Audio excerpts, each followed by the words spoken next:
estado hablando de que Dios les bendiga, feliz año a los que por primera vez vienen este año. Ellos saben quiénes son. Empezó el año el 14 de enero. Así es en los países de nosotros, ¿no? El de verdad la vida empieza el 15 de enero, porque las Pascuas visitan las tías, se van para la playa. Hemos estado hablando de que en las manos de Dios usted es la herramienta, la mejor herramienta que Dios tiene para el propósito de Él es usted. De cómo Dios este año quiere que usted sea una muy buena herramienta. Las mujeres quizá no todas entienden esto que les voy a decir, pero los hombres sí. Hay herramientas muy baratas que le valen a uno $1 y cuando uno las está usando se rompen y uno se machuca un dedo y uno dice cosas que uno no debería estar hablando aquí en el altar, digámoslo de esa manera. Entonces uno no debe ser una mala herramienta en las manos de Dios, porque en medio de la obra que Dios está haciendo, una mala herramienta se rompe y se daña el trabajo que se está haciendo alrededor de sus hijos, alrededor de su familia. Así que este año vamos a trabajar y el título de todo el año es Enfócate en... El título es Enfócate en ti, porque es de la iglesia hacia ti. Entonces, dígale a la persona del lado derecho, enfócate en ti. Y hablamos en ti, en ti. La mayoría de parejas decimos, es que yo me quiero separar porque estoy aburrido de ella. Es que yo estoy cansado del desorden de él. Es que mis hijos, y los hijos dicen, es que mis padres. En el trabajo hay alguien que me molesta. Es que esta gente es bruta, no sabe manejar. No levante la mano, pero todos decimos eso. Y el problema está en, hay que enfocarnos en nosotros, ver todas esas dificultades económicas, familiares, de pareja, de trabajo, y entender que Dios algo está formando en mí. Todo el año vamos a hablar de eso, porque creo que Dios va a traer más gente a la iglesia a medida en que nosotros seamos herramientas para Él, para servirle a Él. Y hablamos de Abraham, cómo Abraham llegó a ser tan falso para vender a su esposa, para decir mentiras y hágale lo que sea, pero no me mate. Y cómo ese mismo Abraham llegó a ser un hombre que tuvo la fe de dar ofrenda a su hijo. O sea, el mismo hombre, este mismo Abraham tan maduro y tan conocedor de Dios, años atrás, ¿cómo hubiera reaccionado? Si le hubieran dicho los faraones, oiga, su esposa está muy bella, parece Miss Universo. Las venezolanas están sufriendo hoy. Ellas saben por qué, las latinas, ¿sí? ¿Todas las latinas? Ah, pero para el Miss Universo sí se unen, pero para el fútbol no se unen, ¿no? Porque la mayoría de acomplejados no apoyaban a los argentinos.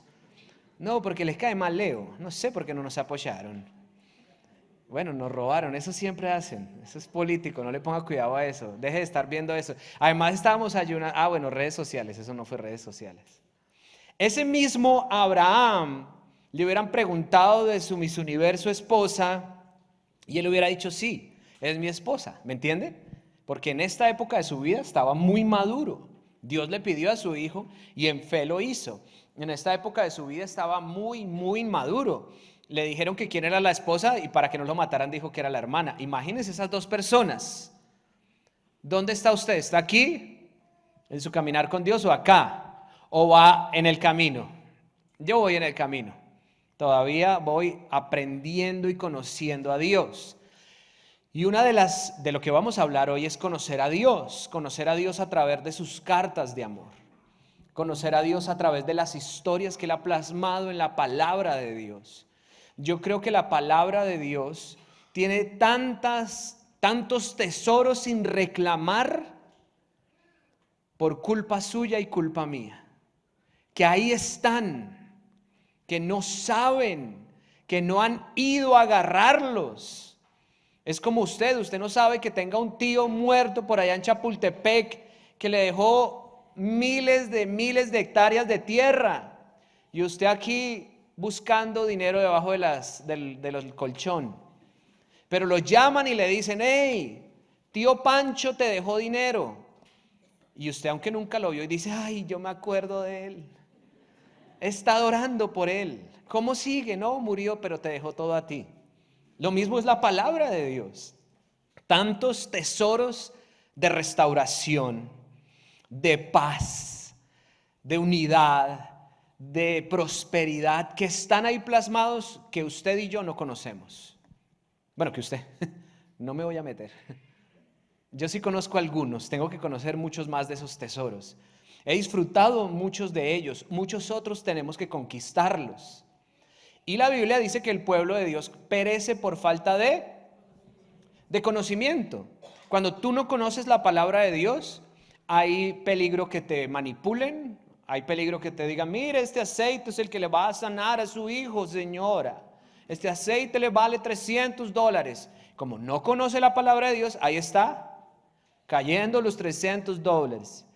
Como no conoces la palabra de Dios, se dejan manipular, caen en religiosidad, pero el mundo entero por ignorancia. La esclavitud es ignorancia, ¿no?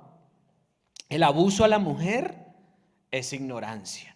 Todos los abusos laborales de tipo sexual, económicos, todos los abusos que hay es porque alguien es ignorante de algo. Y hay otro que es más avispado, que es más vivo, que es más mañoso, que sabe más y abusa y se apodera de aquel que lo permite. Así que esta iglesia no va a ser ignorante en muchas cosas, va a aprender muchas cosas, pero entre ellas la palabra de Dios. ¿Le parece? ¿Está de acuerdo? Por ejemplo, nosotros los que venimos a este país de otra nación deberíamos saber todo de la inmigración. Y la mayoría de personas que conozco dicen, necesito que me ayuden para llenar mis papeles. No, aquí todos deberíamos saber. ¿De qué se trata el TPS de Salvador? Todos los salvadoreños deberían saberlo. Es más, no sé si todavía lo hay. ¿Me entiende? Que sepamos, que leamos, que aprendamos de lo que se necesita. Y yo le tengo aquí algunas historias que quizá usted no sabía, pero que hoy va a saber. ¿Ok? Algunos nombres que estuve averiguando, algunas cosas que estuve averiguando. ¿De dónde viene la palabra taco? Bueno, en algunos años en México, en los años 1800, se buscaba una comida que fuera muy completa, que tuviera todo. Y decían, empezaban a preparar la comida y decían, mira, esto está muy completo. Y de ahí viene la palabra. Ahí está. Usted se come un taco y ahí hay verduras, ahí hay un poquito de harina, hay un poquito de proteína. El taco es una comida completa, ¿o no? No sé si sabía eso. Bueno, ahí viene. La palabra pupusa viene de la palabra americana purpose. Diga conmigo purpose. Pero métele acento americano, diga purpose. Y purpose quiere decir, no sé si lo estoy diciendo bien, en fin, de malas. Purpose quiere decir propósito. Entonces, cuando tú te comes una pupusa, te comes un alimento que tiene propósito. Mira, ¿sabía eso usted? No, comer una pupusa no es cualquier cosa. Es algo que tiene propósito, es algo que usted se sienta, que usted prepara, que usted... ¿Ve? No sabían. En alguna época, esta es otro nombre de otra comida, allá en la parte andina, donde queda Venezuela, Colombia, Panamá por este lado y de ahí para abajo, hacía mucho frío, entonces se tenían que preparar unas bolitas de harina, las rellenaban de queso y los hombres se iban a trabajar largas horas y le decían a la niña, a la hija, mi amor, prepara las bolitas de harina porque nos vamos con tus hermanos a trabajar el campo, y eran horas y horas de trabajo. A lo que la hija respondía, lo haré, papá. Y de ahí viene el nombre. Mira, ahí viene el nombre, vea, lo haré, papá. Entonces dijeron, empácame 4, lo haré, papá, y el nombre fue evolucionando hasta que llegó a ser arepa. Sí, no, en Colombia, después se copiaron, pero bueno, eso ya es otra historia. Hasta dicen que Simón Bolívar, que nació en Caracas. Imagínense eso. Nah. Tienen que leer. ¿Sabía usted que el arca de Moisés, me pones el siguiente, solamente tuvo 2 tipos de perros? ¿No sabía? Lean la Biblia. ¿Sabía usted que la palabra de Dios dice, ayúdate que yo te ayudaré? No, bueno. Lean, es que como no leen.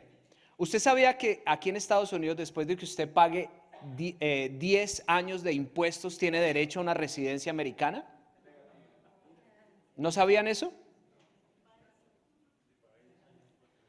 ¿Sabía usted que el apodo de Roberto Gómez Bolaños era Chespirito porque era como un Shakespeare pequeño? ¿Sí sabían eso? Ese sí es de verdad. Era como Shakespeare y le decían Chespirito. Hay tantas cosas que usted está viviendo dentro de su vida que las vive por falta de conocimiento de la palabra de Dios y se cree por ahí cualquier tontería. Yo le pedí el favor a Jorge que nos ayudara con ciertos temas, con ciertos beneficios de la palabra de Dios. Quiero que usted tome apunte, porfa, y escriba por qué es beneficio para usted la palabra de Dios. Y este año vamos a entrar en estudiar la palabra de Dios, ¿le parece? ¿Qué tal, iglesia? ¿Cómo están? Qué bonito estar aquí frente a ustedes otra vez. Me voy a sentar, que no les distraigan mis calcetas, por favor. Quiero compartir con ustedes un poquito de lo que significa el poder de la palabra de Dios. Me llamó bastante la atención la forma como Alex acaba de hacer los datos tal vez ciertos, tal vez no tan ciertos, pero por falta de ignorancia, por falta de información, yo me creí muchos de ellos. Al rato hablamos para ver si es cierto o no. Y para que vean que yo también tengo datos, y estos sí son ciertos. Estos sí son muy, muy ciertos. Tengo 5 datos acerca de la palabra de Dios, de la Biblia. Y es que quiero hablar con ustedes que una de las formas principales de las cuales Dios nos ha hablado en nuestra vida, si no la principal forma como Dios nos ha hablado, es a través de su palabra, a través de la Biblia. Han sido tantos años, tantas cosas que han pasado para que ese libro que nosotros tenemos, hoy ya no es libro físico, en muchas ocasiones lo tenemos en las pantallas, pero para que ese momento, ese momento donde usted diga, me voy a sentar a leer, llegue a sus manos, han pasado tantas cosas. Y la última vez que yo estuve aquí con ustedes, hablando con ustedes y platicando con ustedes, mencioné también que una de las formas de expresar adoración al Señor es por medio de aprender de su palabra. Es una forma de honrar al Señor y es a través de aprender de Él, aprender de su palabra. Y podemos decir que todas las palabras que están en la Biblia son ciertas. Tenemos seguridad de eso porque hemos visto a Dios y la palabra de Dios trabajando en cada uno de nosotros. Podemos decir también que el Espíritu Santo es el que trabaja por medio de esas palabras y es Dios, y por medio del aprendizaje de Dios que nosotros estamos aquí. Si no estuviéramos estudiando la palabra de Dios o si no estuviéramos aprendiendo de estos datos que vamos a hablar en un momento, posiblemente no estuviéramos acá, posiblemente estuviéramos en casa jugando un partido de fútbol, viendo un partido de fútbol, lo que sea. Pero podemos decir con toda certeza que la palabra de Dios tiene un poder incomparable. Tiene un poder absolutamente incomparable. Y si vamos a la vida de Jesús mismo, aquí en la tierra, podemos ver cómo Jesús y su palabra tenían tanto poder. Podemos ver cuando Jesús sanaba. Jesús sanaba por medio de su palabra. Eso lo vemos en Mateo 8:3, si lo quiere escribir, donde Dios le dijo a un leproso, yo quiero que sea sano, y sanó. Podemos también ver cuando Jesús estaba en una barca y había una gran tormenta. Jesús calmó la tempestad, Jesús calmó la tormenta por medio de su palabra y le dijo a la tormenta que se calmara. Y se calmó. La palabra de Dios tiene un poder increíble. Podemos verlo también en los primeros capítulos de Génesis, cómo Dios hizo todo lo que conocemos. Nuestra realidad, Dios la creó por medio de su palabra. ¿Estamos de acuerdo, verdad? Dios creó todo lo que conocemos como vida, todo lo que conocemos como realidad, lo creó por medio de su palabra. Él dijo, hágase la luz, y la luz fue hecha, dice la Biblia. Los primeros capítulos de Génesis hablan de eso. Y también me gusta mucho recordar la trascendencia y el poder que tiene la palabra de Dios a través de la historia. No solamente se trata de lo que nosotros venimos a creer acá o de lo que venimos a hablar acá, se trata que hay un historial en la historia, valga la redundancia, que nos permite ver cuán poderoso es la palabra de Dios en la historia. Como dato curioso, la Biblia tiene 66 libros, posiblemente ese ya se lo sabían. Originalmente la Biblia fue escrita en 3 idiomas principales. Como dije, si usted quiere anotar o si usted está anotando, me gustaría y estaría bonito que usted anotara esto. Dijimos que número 1, la Biblia contiene 66 libros. Número 2, la Biblia originalmente fue escrita en 3 idiomas: hebreo, arameo y griego. Número 3, la Biblia, este está muy interesante y muy bonito, la Biblia fue el primer libro impreso. O sea, hagamos de cuenta y caso que yo invento la impresora hoy y mañana imprimo la Biblia. Así fue. La Biblia fue escrita bajo la inspiración del Espíritu Santo por más de 40 autores. 40 personas estuvieron involucradas en hacer la Biblia. De todos los quehaceres de la vida, no solamente eran pastores, no solamente eran gente que iba a la iglesia, eran pastores, granjeros, fabricantes de tiendas de campaña, médicos, pescadores, sacerdotes, filósofos e incluso reyes. Tuvieron algo que ver con la inscripción de la Biblia, de la palabra de Dios. Y aún teniendo tantos escritores y pues tan diferentes el uno del otro, de alguna forma Dios los usó para tener un solo mensaje. Y es el mensaje por el cual estamos acá. Número 5, la Biblia es el libro más leído, es el libro más publicado, más vendido, traducido a más idiomas, dialectos y formatos de toda la historia. El autor, William Shakespeare, el de verdad, sus libros están traducidos a 50 idiomas. La Biblia está traducida a 2018 idiomas y dialectos diferentes. Eso es impresionante. Habiendo ya hablado un poquito de esto, de la historia y de la trascendencia de la historia de la Biblia en la historia, quiero que leamos este versículo que teníamos hace momentito, que es en 2 de Timoteo 3, versículos 16 y 17. Y lo leemos todos juntos a la cuenta de 1, 2 y 3. Toda la escritura es inspirada por Dios y útil para enseñar, para reprender, para corregir, para instruir en justicia, a fin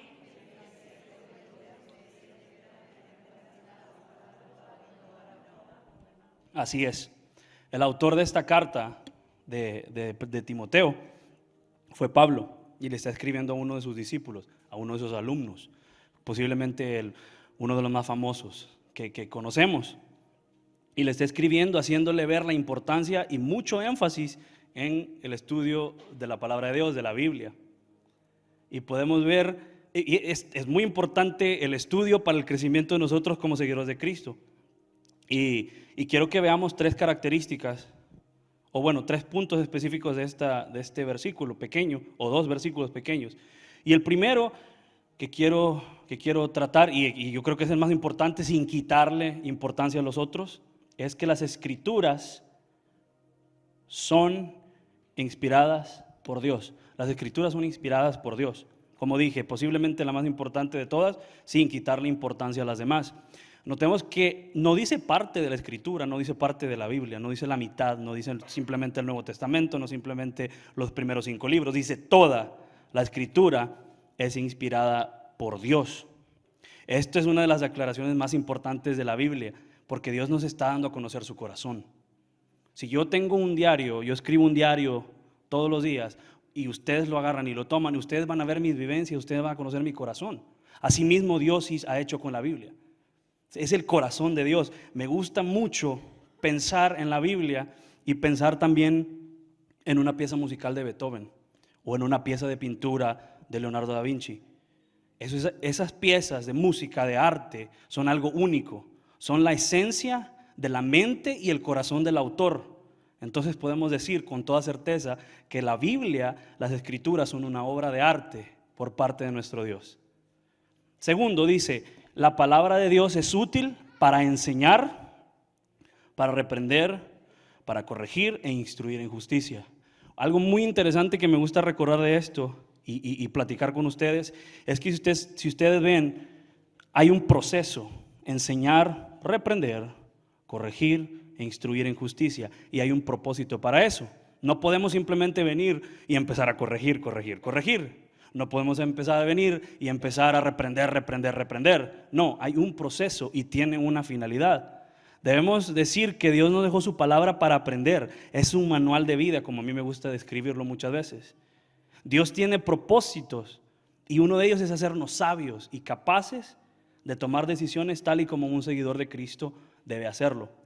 Cuando somos correctamente enseñados, cuando hay un proceso para nosotros en nuestra vida, cuando estudiamos la palabra de Dios, somos primeramente reprendidos, porque tiene que haber una reprimenda para que nosotros entendamos que estamos haciendo las cosas mal.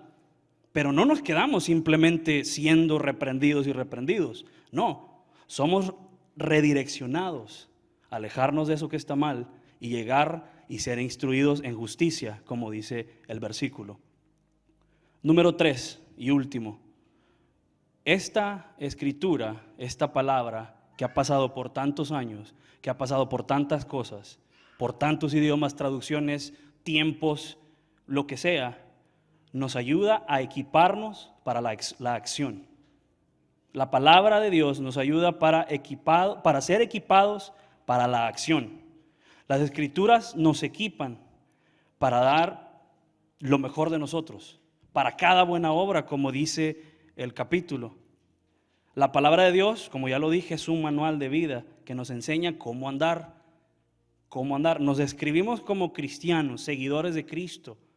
Pero si no estamos haciendo las cosas que Cristo hubiese hecho, eso mata el propósito de la palabra de Dios. Entonces, si nos decimos ser cristianos, tenemos que aprender y tratar de vivir lo más cercano a Cristo que se pueda. No lo vamos a lograr, porque no somos Él, pero lo más cercano que se pueda. Por eso vino Él a morir por nosotros. Un doctor, cuando quiere ser doctor, un estudiante de medicina, tiene que agarrar un libro de medicina para llegar a ser un médico. Cuando una persona quiere ser un abogado, esa persona tiene que agarrar un libro de leyes y estudiar leyes para llegar a ser un abogado. Entonces nosotros, como creyentes, como seguidores de Cristo, lo que tenemos que hacer para ser seguidores de Cristo es agarrar la Biblia y empezar a estudiarla. Y no solamente estudiarla y leerla por leer. Yo conozco mucha gente que me dice, no, yo leí la Biblia en un mes. Estoy exagerando. Leí la Biblia en un mes. Pero ¿qué aprendiste de la Biblia? Tenemos que tener un propósito al leer la Biblia. Y estos dos versículos que acabamos de leer, son la herramienta principal para entender el estudio de la palabra de Dios. Y quiero terminar con este comentario que para mí tiene bastante impacto en mi vida y me gusta mucho pensarlo así, y espero que se queden con él esta tarde. Y quiero decir que la Biblia es poderosa porque su autor es poderoso.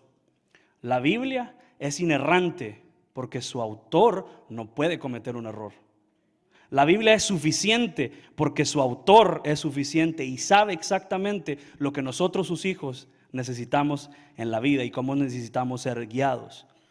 Cada palabra de la Biblia es perfecta porque su autor es perfecto. Cada palabra es intencional, por lo tanto, cada palabra debe ser creída, enseñada y obedecida por nosotros. Que Dios les bendiga. Dejo a Alex otra vez.